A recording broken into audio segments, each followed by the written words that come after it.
Insomnia. It's a classic track, and it also inspired me to think about how important sleep is to all of us, given this report. This is on the front page of the Times today. Insomnia linked to greater risk of cancer for younger women. A study of data from 19 million people suggests link with breast, ovarian and uterine tumours. Bowel cancer was more common for both sexes, who struggled to sleep too.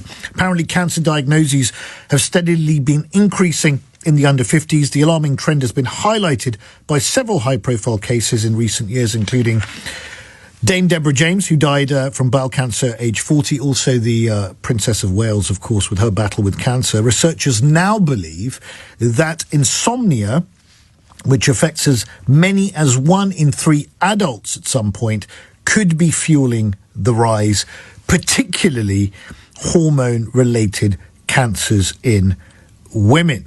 Now, scientists from Jefferson Health in New Jersey and the Ochsner MD Anderson Cancer Center in Louisiana analyzed data collected between January 21 and January 26 from 19 million people aged 18 to 50, including more than 413,000 who were diagnosed with insomnia. Now, the researchers who presented their findings at the American Society of Clinical Oncology's annual meeting in Chicago found patients who had received an insomnia diagnosis were 3 times more likely to be diagnosed with breast cancer in the next 5 years and had almost twice the risk of uterine cancer. Those who slept badly were also 57% more likely to be diagnosed with ovarian cancer. All 3 types of tumour are hormone related. Now, when it comes to men, no specific significant link was found between insomniac men and hormone-related illnesses such as testicular and prostate cancer, but insomniacs were nearly twice as likely to be diagnosed with bowel cancer. And scientists have studied obesity, ultra-processed foods and activity levels as also potential risk factors. I want to ask you this question because this really got me thinking, and it's sort of quite concerning, honestly, on the back of what is being reported here on the front page of the Times today. How has a lack of sleep affected you? How has a lack of sleep affected you? 0345 6060 973, text 84850. You may be someone who's always had an insomnia problem. You may be someone who developed one after you had kids because you constantly had broken sleep. How has this affected you? Has it affected your health, your attention, your mood? Do you notice it? Have you had to seek medical intervention or help for it? Do you have any tips on how you're addressing this particular issue? I want to hear from you, irrespective of gender. I want to hear from you if you have had a sleep problem and how it has affected you medically or otherwise. 0345 6060 973, text 84850. Now, joining me is Dr. Lindsay Browning, a chartered psychologist, neuroscientist and author who holds a doctorate in insomnia from the University of Oxford. She also founded Trouble Sleeping, an organisation which helps people sleep better.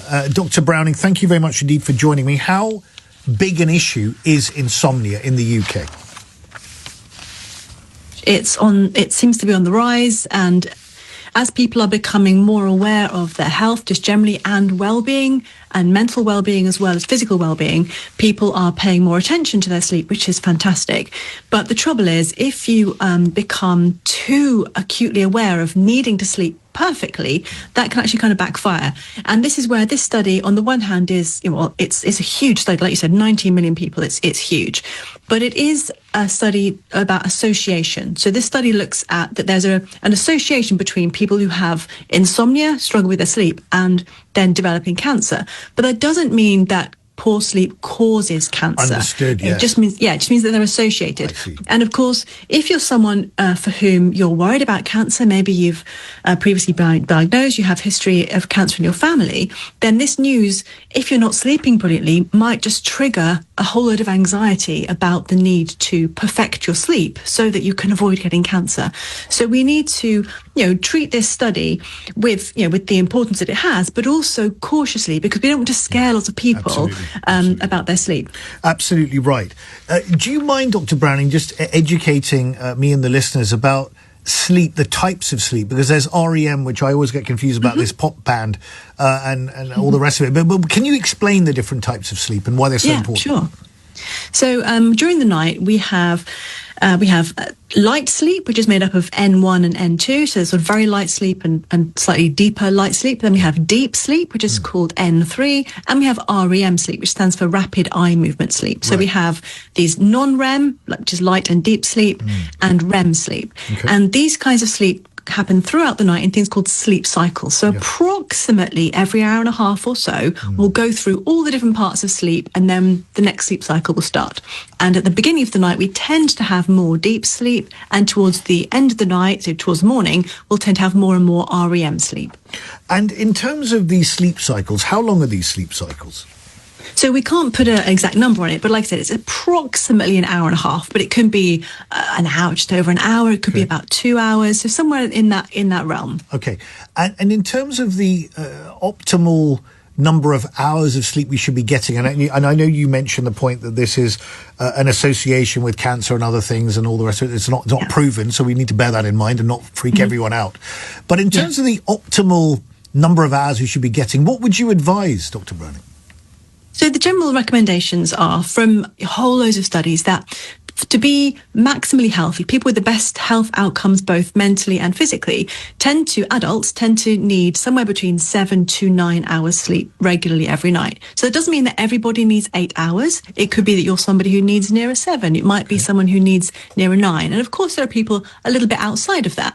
But if you're someone who is getting by on 4 or 5 hours sleep a night, that's unlikely to be enough for you. There are some people who are called short sleepers for whom that is enough, but generally speaking, yeah, exactly. But Margaret Thatcher did, unfortunately develop Alzheimer's disease, which is something again associated with short sleep.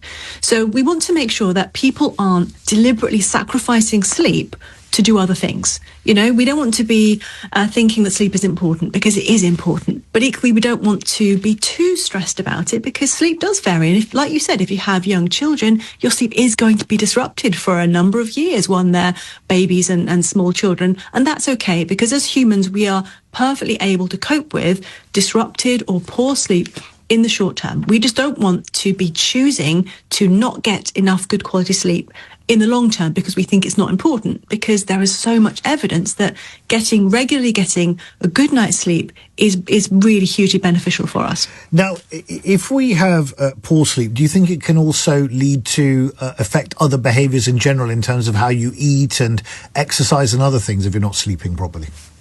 Exactly, absolutely right. Because if you're not sleeping well, actually there's a lot of research to show that we have these hormones that regulate our hunger and satiation, which means that when we feel full up, ghrelin and leptin. And if we don't get sufficient sleep, then those hormones can become dysregulated. And we can find that people who sleep for sort of 5 hours or less tend to eat an additional, some studies are in about 300 calories a day, which means that you're likely to put on more food. You might choose less healthy food choices if you're not getting enough sleep. As well as if you're not getting enough sleep, you're going to be tired during the day. You might not choose to go to the gym. You might not choose to get outside and do things. So poor sleep can have knock-on effects to general lifestyle factors, which again could be causing the association between other unhealthy things like cancer. Dr. Browning, if people are not sleeping well, what advice do you have in terms of how they might be able to try and improve their sleep? Sure. So just look at your general lifestyle.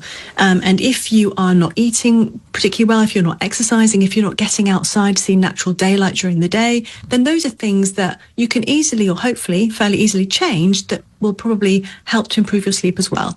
But if your sleep is ongoing causing you a problem. You're struggling to fall asleep regularly. You're waking up in the middle of the night for a long time. You can't go back to sleep again. You're feeling tired during the day. You don't have to just accept that.